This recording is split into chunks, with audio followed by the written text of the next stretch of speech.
पतञ्जलिं प्राञ्जलिरानतोऽस्मि अज्ञानतिमिरान्धस्य ज्ञानाञ्जनशलाकया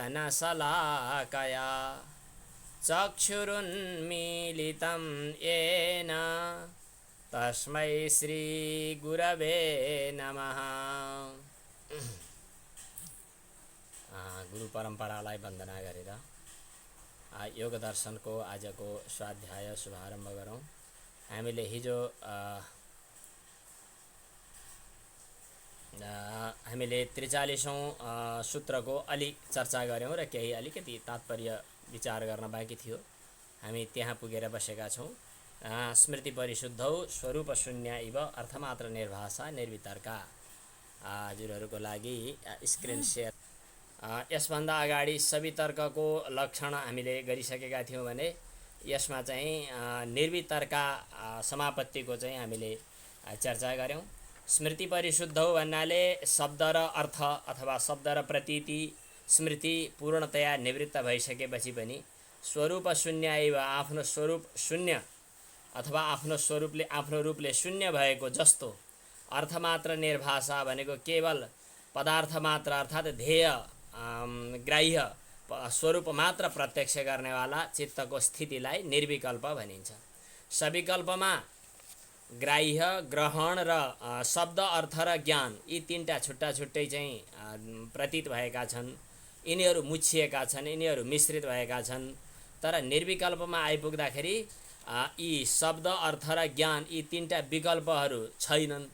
यी विकल्पहरू रहित भएर ध्येय पदार्थको चिन्तन गर्दै गर्दा यी शब्द अर्थ र ज्ञानको विकल्प पनि समाप्त भएको अवस्था, केवल ध्येय पदार्थका साथमा तादात्म्य भएर विकल्पहरू पनि समाप्त भएको अवस्थाको नाम चाहिँ निर्वितर्का समाधि हो भन्ने कुरा चाहिँ त्यहाँ आएको थियो। तात्पर्य यति नै हो यसमा। अब जति समाधिमा मतलब यो उसमा स्मृति जब शुद्ध हुँदै गर्दछ, स्मृतिमा अरू कुनै गुणहरूको अरू कुनै नाम शब्द अर्थ ज्ञान यिनीहरूको विकल्प पनि हुँदैन, वस्तु मात्रै भाषित हुन्छ।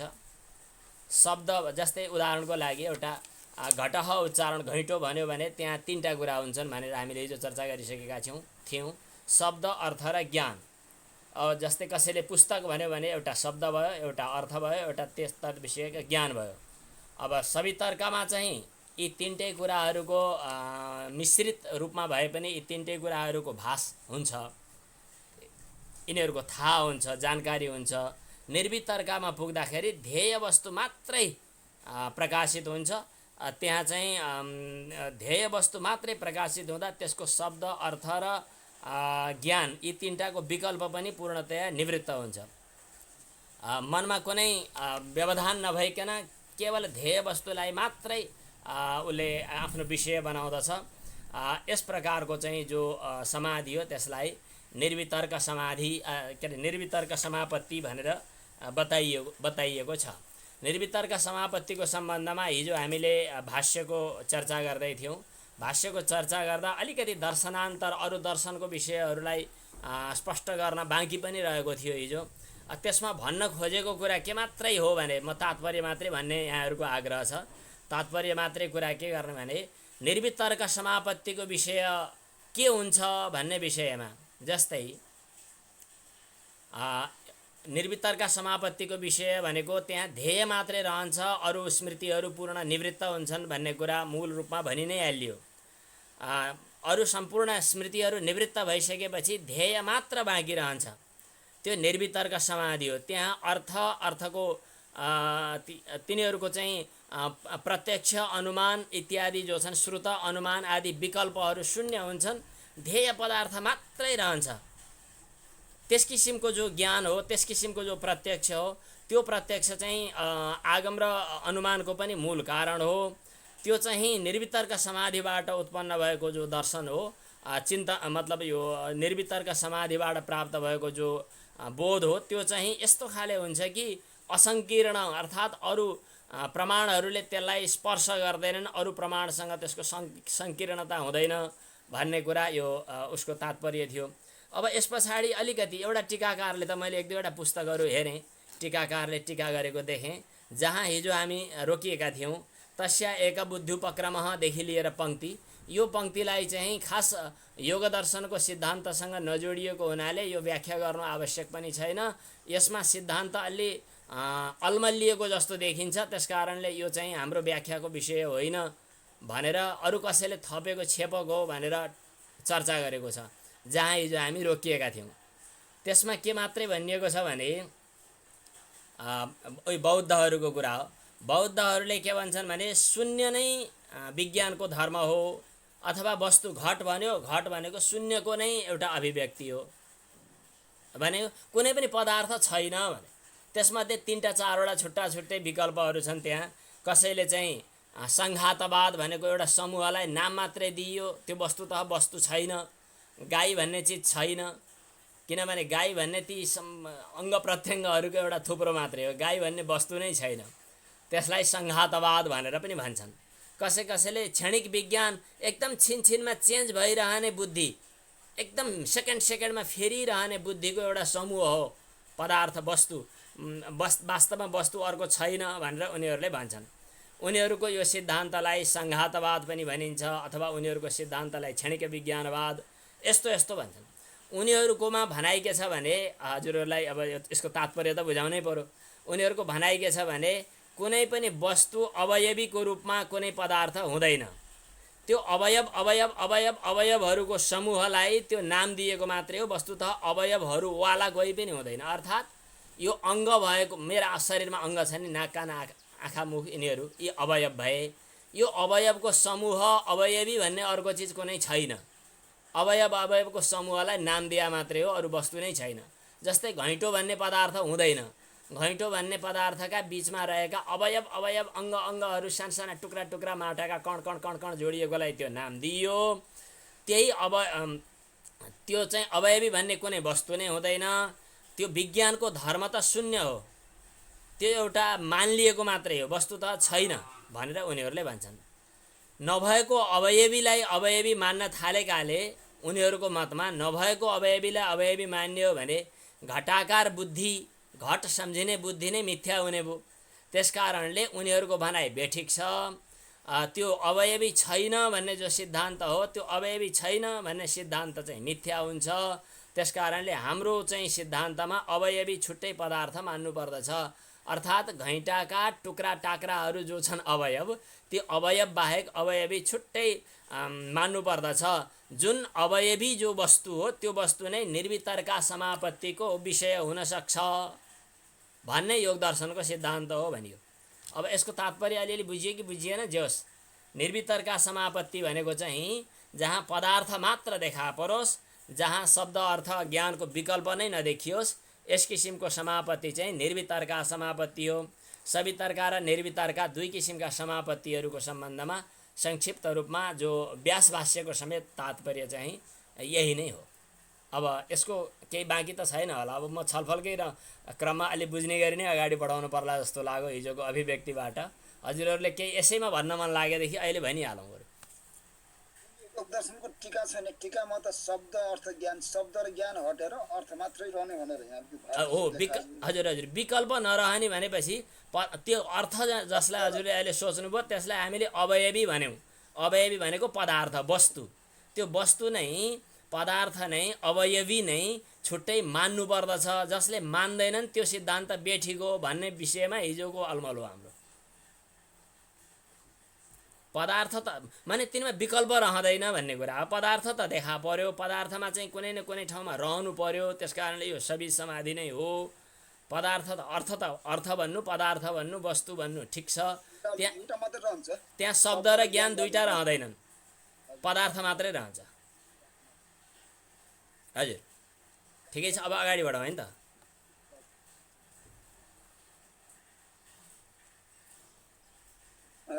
हजुर अब यस प्रकार ध्येय पदार्थ, जो पदार्थ मात्रै रहन्छ, ध्येय पदार्थमा भेद रहँदैन। स्वरूप शून्य इव अर्थमात्र निर्भाषा, पदार्थ मात्रै, हामी अर्थमात्र निर्भाषा भनेको थियो नि, त्यो पदार्थ मात्रै अथवा ध्येय वस्तु मात्रै रहन्छ र ध्येय वस्तु मात्र तदाकार आकारित हुन्छ। अरू त्यहाँ भेद रहँदैन। मैले जान्नेवाला म यो खाले भेद पनि रहँदैन। यसको एउटा दृष्टान्तको रूपमा अलि बुझ्ने गरी भनिदिनु पर्यो भने भएर म अलि लौकिक व्यवहारतिर पनि जान्छु। गोपीहरूले भगवान कृष्णलाई ध्यान गरे अथवा चिन्तन गरे अथवा प्रेम गरे, जे गरे उनीहरूले प्रेम गर्दै गर्दा म गोपी हुँ, मैले कृष्णलाई प्यार गर्दैछु भन्ने बिर्से। कृष्ण मात्रै देखे, कृष्ण बाहेक अर्को उनलाई म देख्नेवाला हुँ, म गोपी हुँ भन्ने बोधै समाप्त भयो भनेर भनेको थियो। यो किसिमले चाहिँ त्यहाँ दुई रहेन, समाप्त भयो। उहाँ चाहिँ भेद पनि मुछिएको छ सवितर्कमा, निर्वितर्कमा चाहिँ यो भेद कुनै कति पनि बाँकी छैन भन्ने किसिमको यो निर्वितर्कको तात्पर्य थियो। यो सवितर्क र निर्वितर्क बुझिसकेपछि अनि सविचार र निर्विचार पनि सँगसँगै बुझ्नुपर्दछ, सँगसँगै बुझ्न सकिन्छ भन्ने अब यसपछिका सूत्रको चाहिँ तात्पर्य हो। स्थूल ध्येय पदार्थमा जब हामी चित्त टिकाउँछौँ सम्प्रज्ञात समाधि बन्छ। अब यो स्थूल ध्येय पदार्थमा माने स्थूल पदार्थमा, स्थूलभूतमा, भौतिक पदार्थ पृथ्वी जल तेज वायु आकाश, स्थूल भौतिक पदार्थमा चित्त टिकाउने क्रम जहाँ चाहिँ भेद सहितकोलाई सवितर्क, भेद समाप्त भएकोलाई निर्वितर्क, स्थूल पदार्थमा चित्त टिकाउने कुरा। अब सूक्ष्म वस्तुमा, सूक्ष्म ध्येय पदार्थमा हुने चित्त टिकाउने प्रक्रिया जो हो त्यसलाई चाहिँ अब सविचारा र निर्विचारा भनिन्छ भनेर अब यो अर्को सूत्र आयो।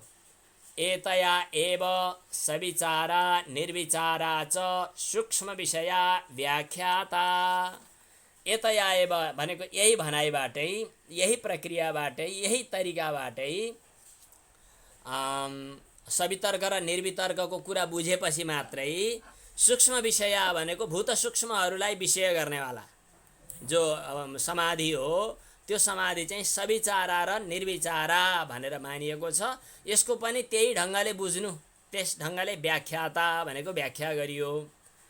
यतयाएव भनेको यही तरिकाले नै, अर्थात् सवितर्क र निर्वितर्कको कुरा बुझेर नै, सवितर्क र निर्वितर्कको कुरा बुझिसकेपछि नै सविचारा निर्विचारा च भनेको सवितर्क र निर्वितर्कको समापत्ति जसरी हामीले बुझ्यौँ त्यसै गरी सविचारा र निर्विचारा पनि बुझ्नु। फरक के हो त भन्दाखेरि सूक्ष्म विषय, सूक्ष्म पदार्थलाई विषय गर्नेवाला यो समापत्ति हो भन्ने कुरा बुझ्नुपर्दछ। अघिल्ला दुईटा सूत्रमा चाहिँ जो 42औं र 43औंमा चाहिँ सवितर्क र निर्वितर्क समाधिको सम्बन्धमा कुरा गऱ्यौँ, जहाँ स्थूल पदार्थहरू अगाडि उपस्थित थिए। अघिल्लो सूत्रमा चाहिँ ध्येय के अरे शब्द अर्थ र ज्ञानको भेद थियो। जस्तै गाई भन्यो भने शब्द भयो, गाई अर्थ भयो, गाई विषयक ज्ञान भयो, यिनीहरूको भेद सम्मिश्रित थियो। तर यहाँ भेद समाप्त भयो भनेर चाहिँ 43औंमा भन्यो। जसरी सूक्ष्म माने सवितर्क र निर्वितर्कको कुरा गरियो स्थूल पदार्थ सम्बन्धमा, त्यसै गरी सूक्ष्म पदार्थको विषयमा चाहिँ सविचार र निर्विचार भनेर भनौँ। यसरी स्थूल पदार्थ सम्बन्धी दुईटा विचारहरू के सवितर्क र निर्वितर्क समापत्ति, अनि सूक्ष्म पदार्थ सम्बन्धी दुईटा चाहिँ सविचार र निर्विचार, यस प्रकार यो समापत्ति चार किसिमको हुन्छ भन्ने कुरा यहाँ यो उसमा यो सूत्रमा बताइएको छ। यसको तात्पर्य त यति नै हो।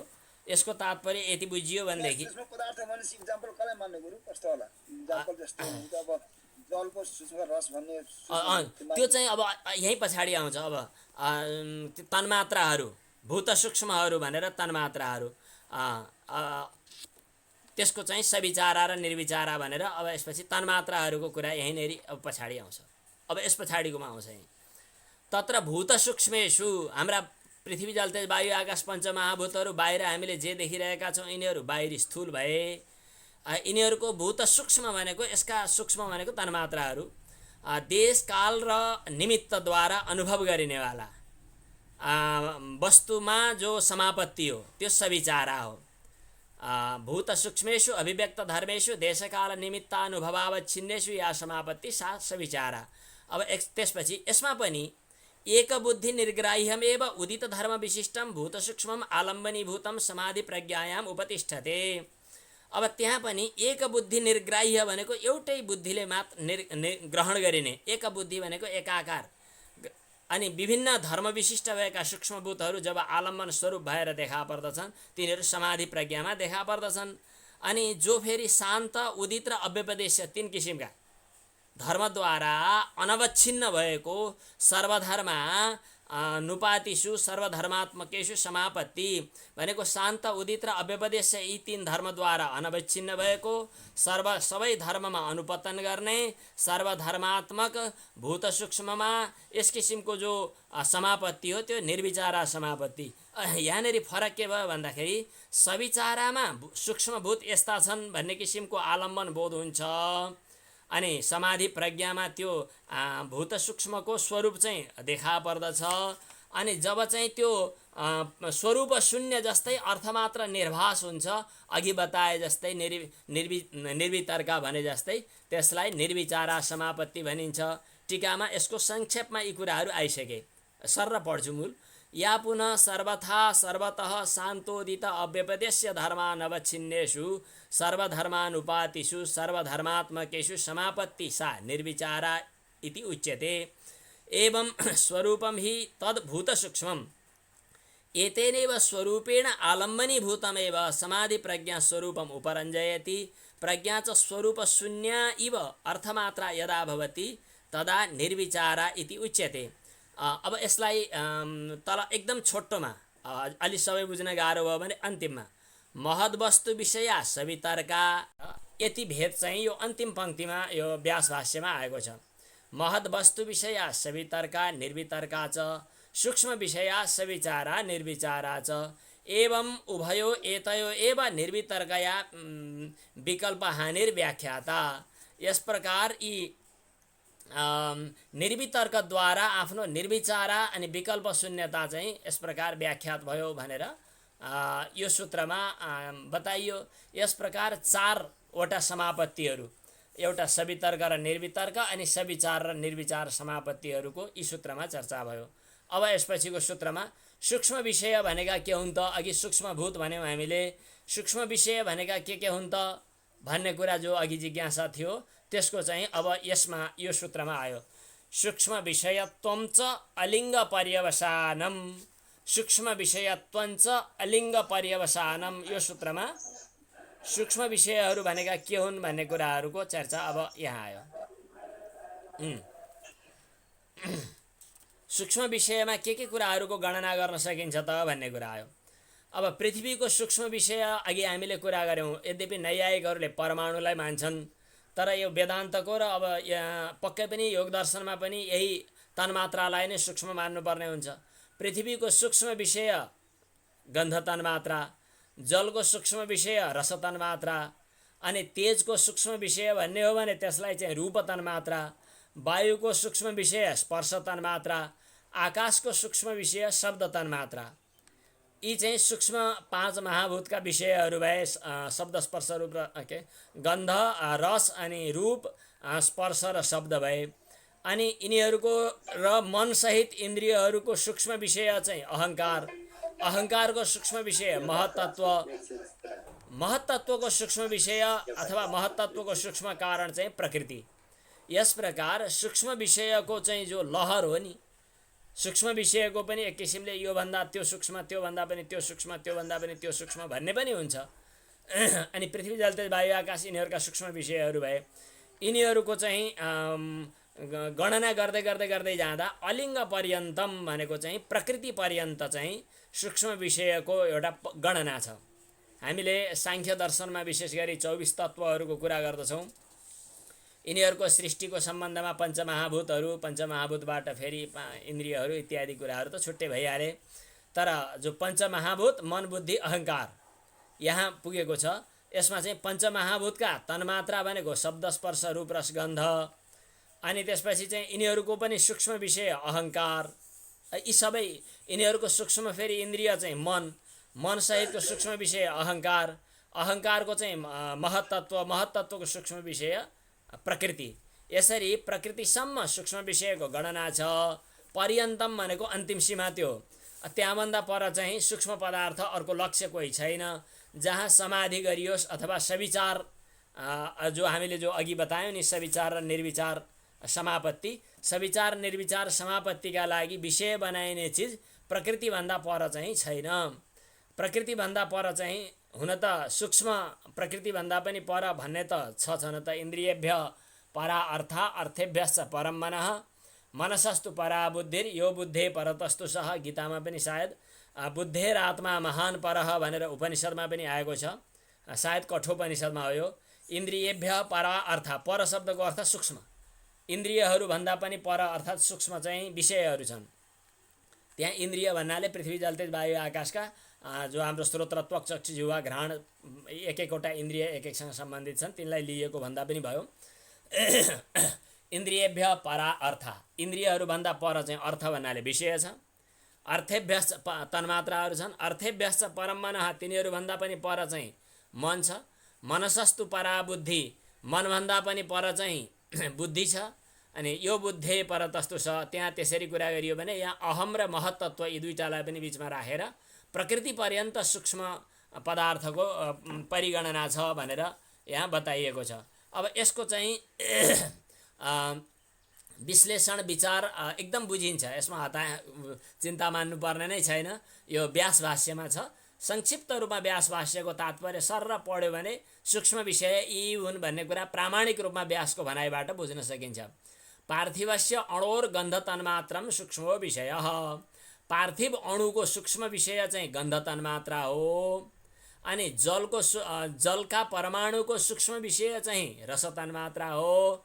तेजका परमाणुको सूक्ष्म विषय चाहिँ रूप तन्मात्रा हो। वायुका परमाणुको पनि सूक्ष्म विषय चाहिँ स्पर्श तन्मात्रा हो। अब आकाशको चाहिँ फेरि परमाणु भनिरहनु पर्दैन, आकाशको सूक्ष्म विषय चाहिँ शब्द तन्मात्रा हो। यी सबैको सूक्ष्म विषय अहङ्कार हो। यसको पनि सूक्ष्म विषय चाहिँ लिङ्ग हो, अर्थात् चाहिँ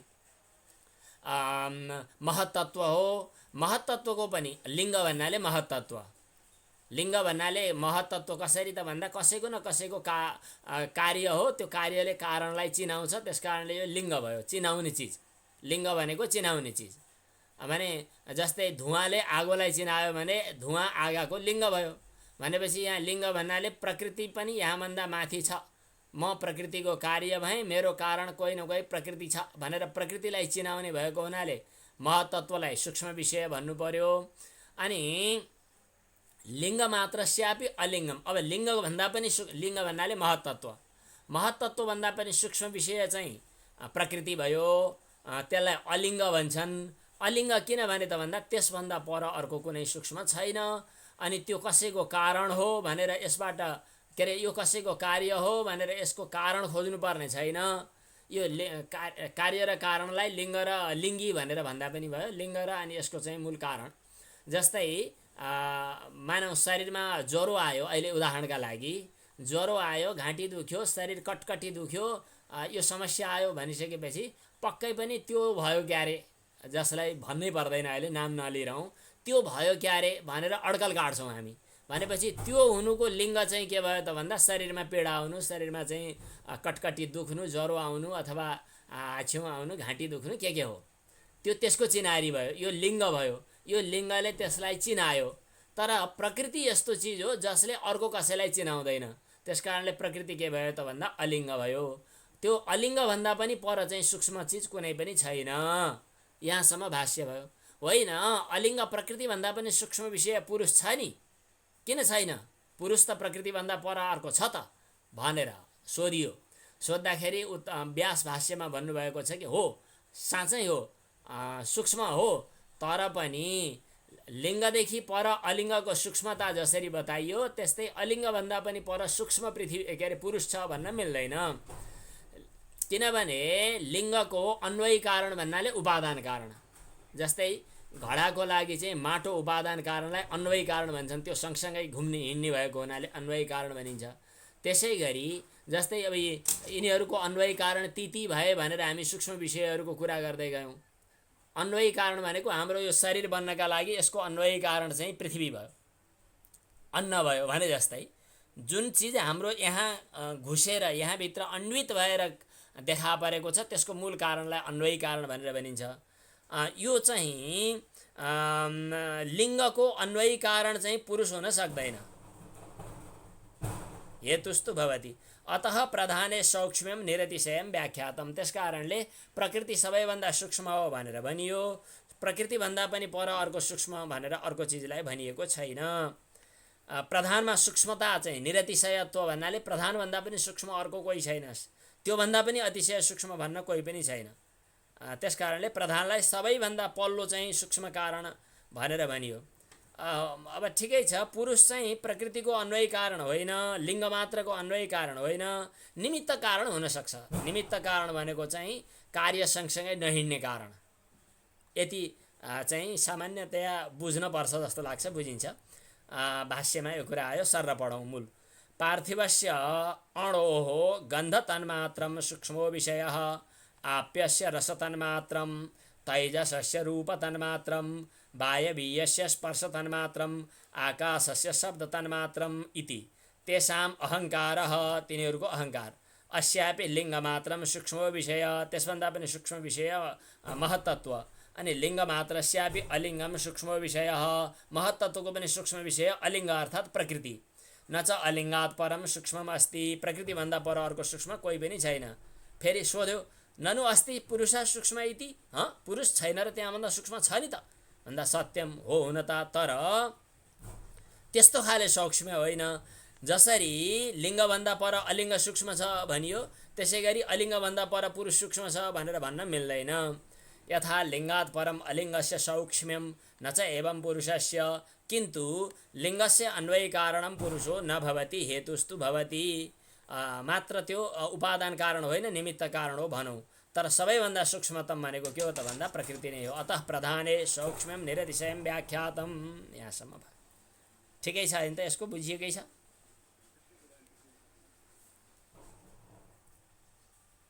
सूक्ष्म विषयत्वम च अलिङ्ग पर्यवसानम, यसले चाहिँ प्रकृति पर्यन्त सूक्ष्मको एउटा क्रम छ भन्ने कुरा बतायो। यो कुरा हजुर, सूक्ष्मताको पल्लो छेउ सीमा चाहिँ प्रकृति भयो, त्योभन्दा अलि यताको महत्तत्व, त्योभन्दा अझ यताको अहङ्कार। महत्तत्व भन्नु र बुद्धि भन्नु एउटै हो। फेरि समष्टिमा महत्तत्व भन्छन्, व्यक्तिगत रूपमा हजुर हामीले आफ्नो व्यक्तिभित्र बुझ्दाखेरि चाहिँ बुद्धि भन्छौँ। समष्टिमा त्यो महत्तत्व हो। महत्तत्व भन्नु र बुद्धि भन्नु एउटै हो,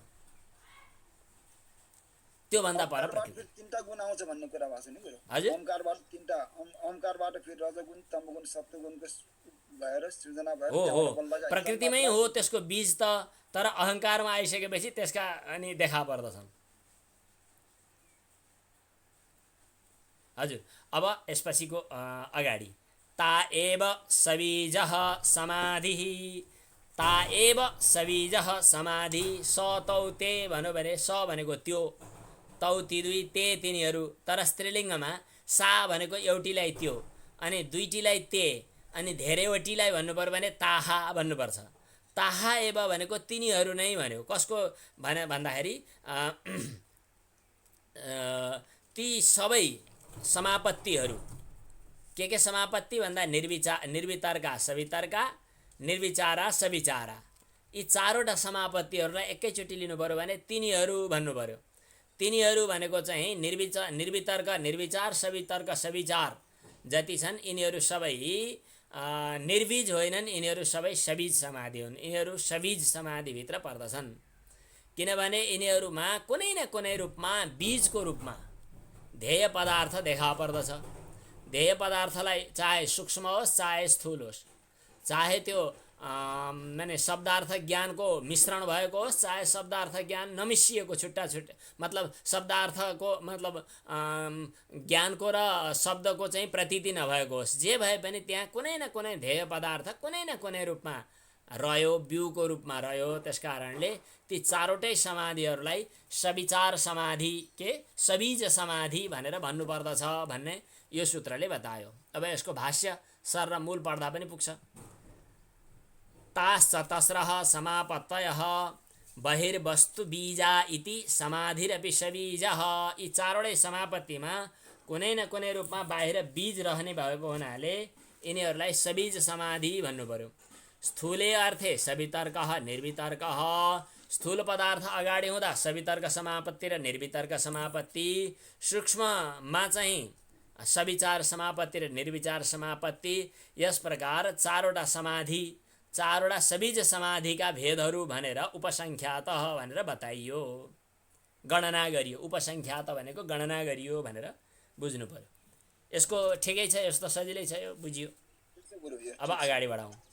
अब निर्विचार, यसमा चाहिँ निर्वितर्क समापत्ति र सवितर्क समापत्ति, निर्विज समापत्ति र सबीज समापत्तिका चारवटा कुराहरू त हामीले बुझि नै हाल्यौँ। अब यसपछि निर्विचार वैशारद्ये अध्यात्म प्रसादः। अब यी चारवटा मध्ये पहिला सवितर्क र निर्वितर्कको कुरा गऱ्यौँ, अनि त्यसपछि सविचार र निर्विचारको कुरा गऱ्यौँ।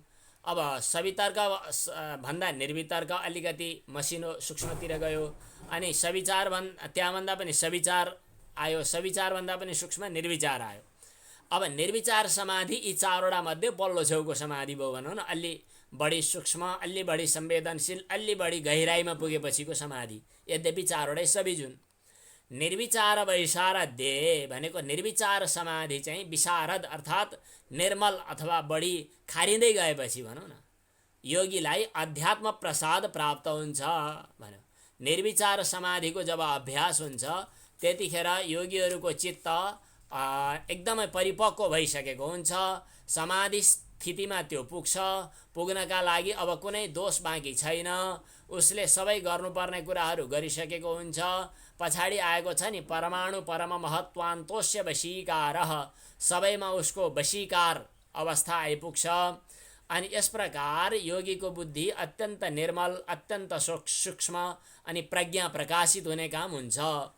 यो चाहिँ निर्विचारको पनि सूक्ष्मता, निर्विचारमा पनि स्थिर हुँदै हुँदै अभ्यास हुँदै हुँदै गइसकेपछि तज्जयात प्रज्ञालोकः, त्यसको पनि विजय भइसकेपछि प्रज्ञाको आलोक आउँछ भनेर जो पछाडि बताइएको छ त्यही कुरा यहाँ उल्लेख गरियो। निर्विचार वैशारद्ये अध्यात्म प्रसादः।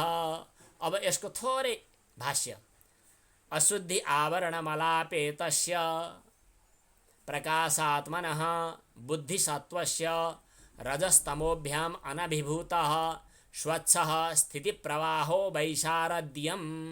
यहाँ मूल सूत्रमा जो आयो नि निर्विचार समाधि चाहिँ विशारद अवस्थामा पुग्यो भने वैशारद्यको कुरा आयो। विशारदको भावलाई वैशारद्य भन्छन्।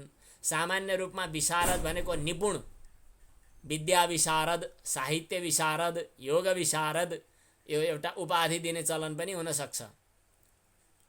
यस विषयमा त उहाँ विशारद हुनुहुन्छ भन्यो भने निपुण हुनुहुन्छ, ज्यादै गहिरो हुनुहुन्छ भन्ने अर्थमा चाहिँ विशारद भनिन्छ। अब निर्विचार भावको पनि विशारद अवस्थामा पुग्यो भने विशारदको भावलाई वैशारद्य भन्छन्। जस्तै सुन्दरको भावलाई सौन्दर्य भन्छन्, त्यस्तै विशारदको भावलाई वैशारद्य भन्छन्। अब यो वैशारद्य भनेको के हो भन्ने कुरा चाहिँ अब यसको परिभाषाबाट बुझौँ। निर्विचारको वैशारद्य भयो भने अध्यात्म प्रसाद हुन्छ भनेर तीनटा कुरा यहाँ बताइयो। एउटा निर्विचार भाव, अनि वैशारद्य, अनि अध्यात्म प्रसाद। निर्विचार भावको कुरा अघि हामीले चर्चा गऱ्यौँ। यसको वैशारद्य हुने भनेको के हो त भन्ने कुरा अब भाष्यकारले यहाँ बताउँदै हुनुहुन्छ। जब अशुद्धि आवरण मल अपेत हुन पर्यो।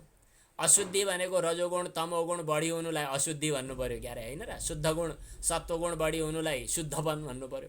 अशुद्धि भनेको रजोगुण तमोगुण बढी हुनु। त्यस्तो खाले आवरण भनेको ढाक्नेवाला मल, जुनले हाम्रो चित्तवृत्तिलाई चाहिँ ढाक्छ।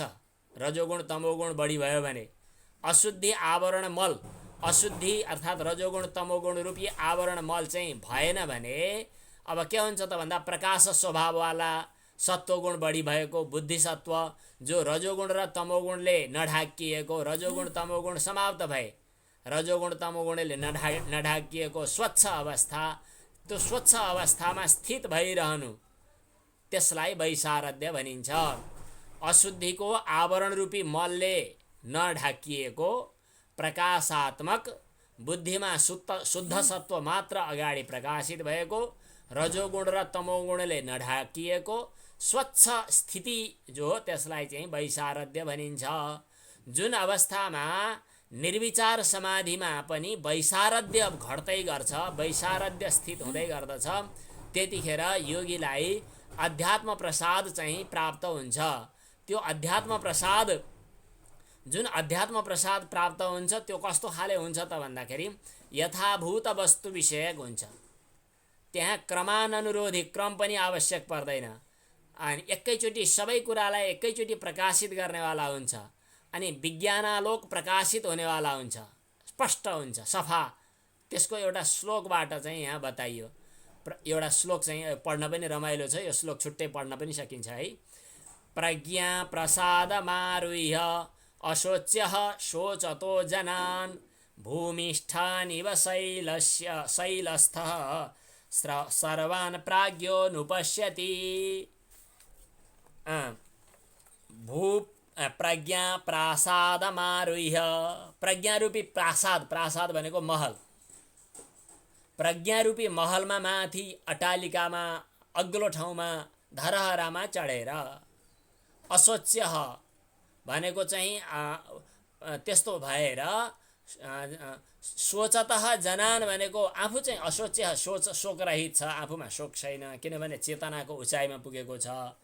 तर अरू शोक गर्दै गरेका सानातिना कुरामा अल्मलिरहेका, सानो कुरामा मन ठुस्स फुस्स हुनेवाला शोक गरिरहेका फुच्चेहरूलाई, भुइँमा रहेका ती मानिसलाई पर्वतको टाकुरामा पुगेको मानिसले जसरी देख्दछ त्यसै गरी त्यो प्राज्ञले सर्वसाधारण मानिसहरूलाई चाहिँ देख्छ, उनीहरूको अनुभव गर्दछ, उनीहरूलाई ओहो यिनीहरू है भनेर एकदम सानो कुरामा अल्मलिएको जस्तो उसले अनुभव गर्दछ।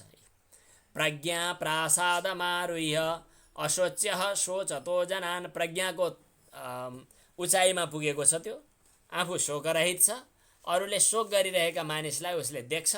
कसरी देख्छ त भन्दा एउटा महलमा माथि चढेको, पर्वतको टाकुरोमा माथि चढेको मानिसले भैँमा रहेका साना साना मानिसहरूलाई जसरी देख्छ त्यसै गरी प्रज्ञारूपी प्रासादमा चढेको आफू कसैले शोक गर्न नपर्ने प्राज्ञ व्यक्तिले शोकाकुल व्यक्तिहरूलाई देख्छ, अर्थात् उसलाई अध्यात्म प्रसाद प्राप्त हुन्छ। अध्यात्म भनेको के हो त भन्दा ग्रहण शक्ति, करण शक्ति, त्यसको प्रासाद भनेको निर्मलता, त्यो उसलाई प्राप्त भएको हुन्छ भन्ने कुरा यो 47औँमा भयो।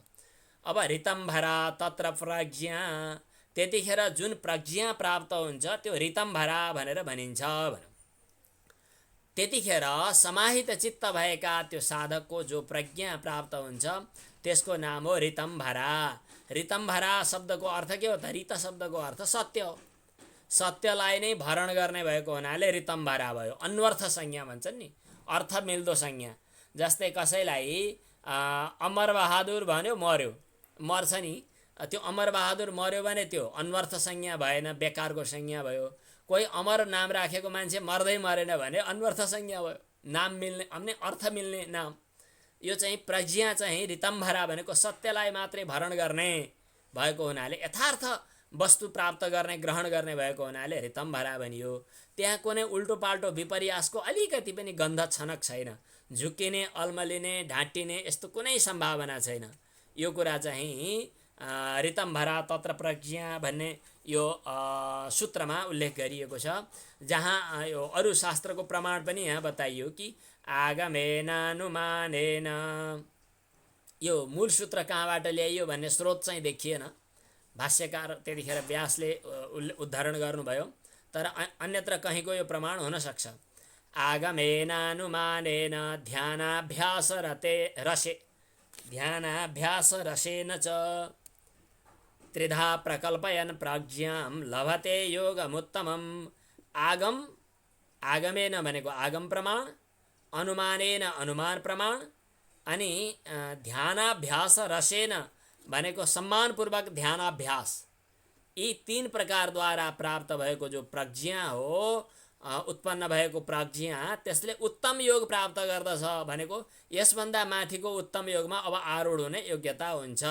यसभन्दा माथिको उत्तम योगमा प्राप्त हुने योग्यता भनेको के हो त भन्दा निर्विज समाधिमा पुग्ने हो। निर्विज समाधिमा पुग्नका लागि यो सोपान हुन सक्छ भन्ने कुरा यहाँ आयो। अब त्यसपछि यहाँ पनि ठिकै छ, अब अगाडि बढाउँ, दुईटा सूत्र छन्, सकिहाल्नुपर्छ।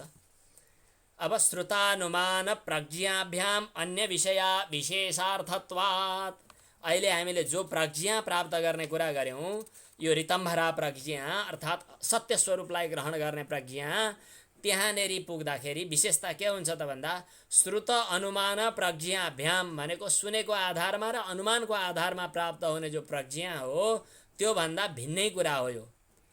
यो बुद्धिको विषय चाहिँ भिन्नै हुन्छ। यो प्रज्ञाले थाहा पाउने कुरा, प्रज्ञाले अनुभव गर्ने कुरा भिन्नै हो, किनभने यो विशेषार्थत्वात्, यसको विशेष छुट्टै भिन्न अर्थ छ। अब एक किसिमले भनौँ शास्त्र वचनद्वारा जे कुरा थाहा हुन्छ त्यसलाई श्रुत भन्छन्। आगम प्रमाण पनि हामीले भन्यौँ श्रुत भनेको सुनेको, अर्थात् सुनेको भन्नाले गाउँमा सुनेको, बाटामा सुनेको, रेडियोमा सुनेको होइन। श्रुति शब्दले जो वेदको परम्परागत शास्त्र ज्ञान हो त्यसलाई चाहिँ हामी श्रुत भन्छौँ। त्यो श्रुत भनेको शास्त्र प्रमाण अथवा वेद शास्त्र आदिद्वारा थाहा भएको कुरा, अनि अनुमान भनेको अनुमान प्रमाणद्वारा प्राप्त भएको कुरा। जो हो त्यो चाहिँ पूर्ण हुँदैन, केही न केही अलिकति भए पनि परोक्ष हुन्छ।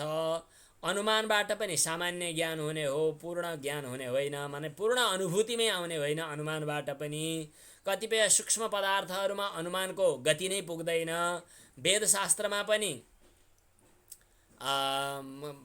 यद्यपि गति छ, वेदशास्त्रले जे हो त्यो कुरो बताएको छ, तर पनि त्यहाँ आफ्नो अनुभवमै चढेन भनेदेखि त्यो निश्चय हुँदैन।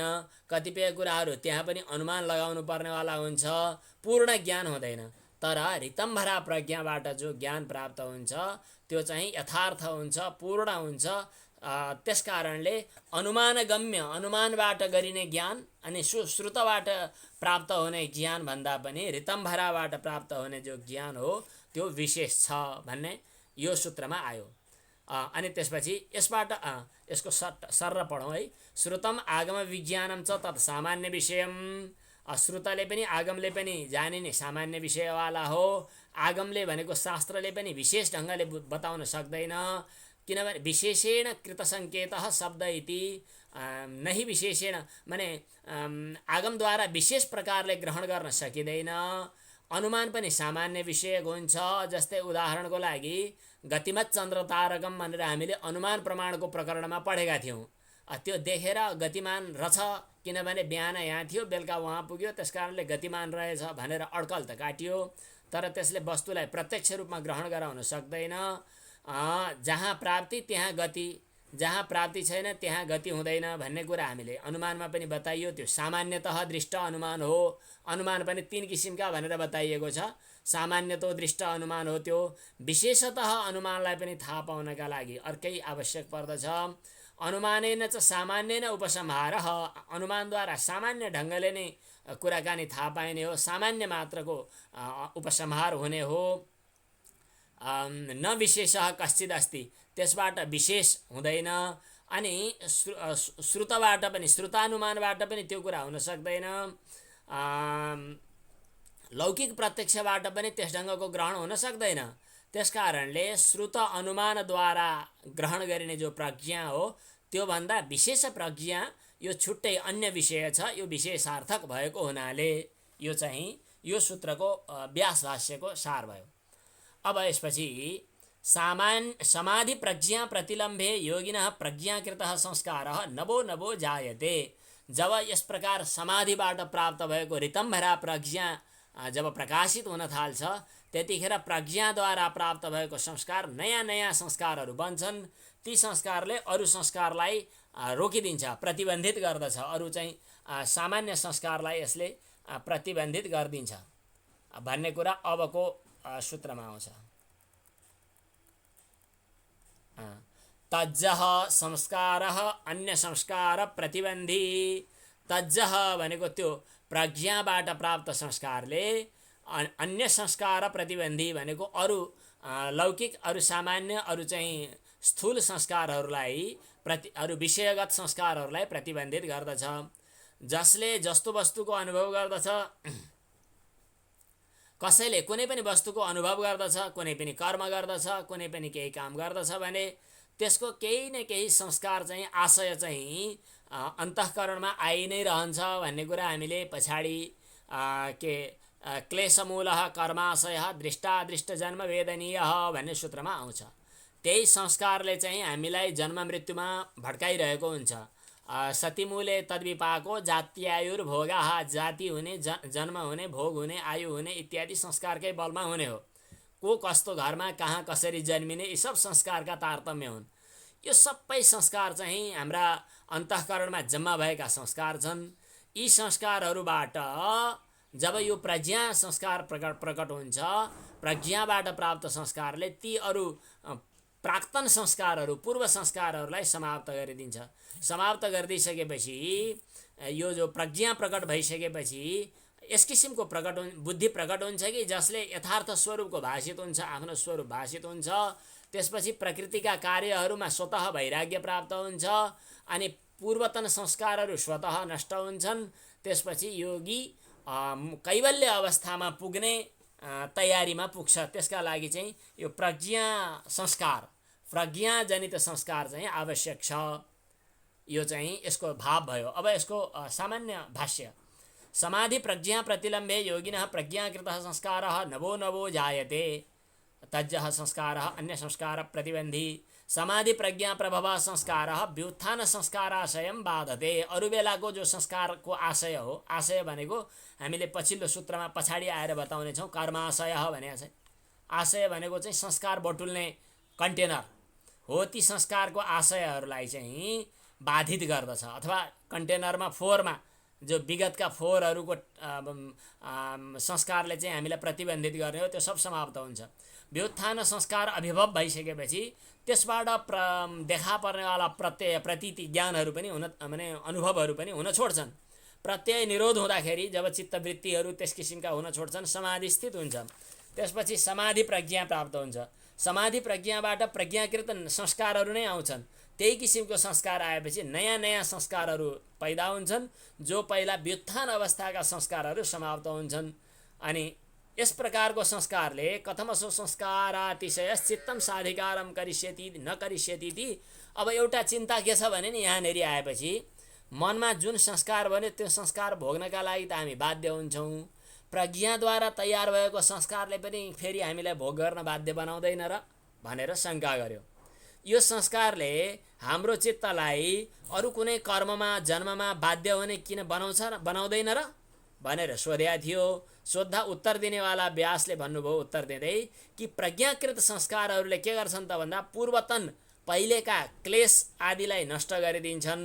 त्यसपछि चित्तलाई अधिकार विशिष्ट बनाइदिन्छन्। अनि तिनीहरूले के गर्छन् त भन्दा पुराना संस्कारहरूलाई समाप्त गरिदिइसकेपछि चित्त निर्मल हुन्छ। चित्त निर्मल भइसकेपछि चित्तको चेष्टा ख्याति पर्यन्त, विवेक ख्याति पर्यन्त स्थिर हुन तयार हुन्छ। त्यसकारणले यो संस्कारले पूर्वतन व्युत्थान संस्कारलाई समाप्त गरेर अनि प्रज्ञा प्रकाशित हुन अर्थात् विवेक ख्याति प्रकाशित हुनका लागि रहन्छ। विवेक ख्याति प्रकाशित भइसकेपछि त्यो पनि स्वतः निवृत्त हुने हो, त्यसमा कुनै समस्या छैन। यो कुरा चाहिँ हाम्रो वेदान्त दर्शनमा चाहिँ विशेष गरी ब्रह्माकार वृत्ति भनेर बताएको छ, ज्ञानवृत्ति, त्यससँग मिल्दोजुल्दो देखियो। अब यसपछि के हुन्छ त तस्यापि निरोधे। अब त्यो प्रज्ञाजनित संस्कारको पनि निरोध हुने। त्यसपछि सर्वनिरोधात् सबै निरोध भए। त्यो प्रज्ञाजनित ऋतम्भरा प्रज्ञाबाट उत्पन्न भएको संस्कारबाट उत्पन्न नयाँ नयाँ संस्कारहरू जो थिए ती सबै पनि निरोध जतिखेर हुन्छन्, बस त्यतिखेर मात्रै त्यो संस्कारमा पनि आसक्ति नभइसकेपछि त्यसको पनि निरोध हुन्छ। अनि सबै संस्कारहरूको निरोध भइसकेपछि बीज सर्वथा समाप्ति भए। बीज सर्वथा समाप्ति भएपछि निर्बीज समाधि सिद्ध हुन्छ। तद्वैराग्यादपि दोष बीजक्षय कैवल्यम भन्ने पछाडि जो सूत्र आउँछ त्यो सूत्रसँग पनि यसले लगेर अर्थ जोडिदिन्छ। न केवलं समाधि प्रज्ञा विरोधी प्रज्ञाकृतानां संस्काराणामपि प्रतिबन्धी भवति। यो प्रज्ञाले प्रज्ञाकृत संस्कारलाई पनि समाप्त गरिदिन्छ। सम्प्रज्ञानको संस्कार समेत पनि संस्कार नष्ट हुन्छ। सर्वनिरोध भएपछि निर्बीज समाधि हुन्छ। निरोधज संस्कारः समाधिजान संस्कारान् बाधते। निरोध स्थितिकालक्रमानुभवेन निरोधचित्तकृत संस्कारास्तित्वम् अनुमेयम्। व्युत्थान निरोध समाधि प्रभवैः सह कैवल्यभागीयैः संस्कारैश्चित्तं स्वस्यां प्रकृतौ अवस्थितायां प्रविलीयते। तस्मात् ते संस्काराः चित्तस्य अधिकारविरोधिनः न स्थितिहेतवः यस्मात् अवसिताधिकारं सह कैवल्यभागीयैः संस्कारैश्चित्तं विनिवर्तते। तस्मिन् निवृत्ते पुरुषः स्वरूपप्रतिष्ठः अतः शुद्धबुद्ध इति उच्यते।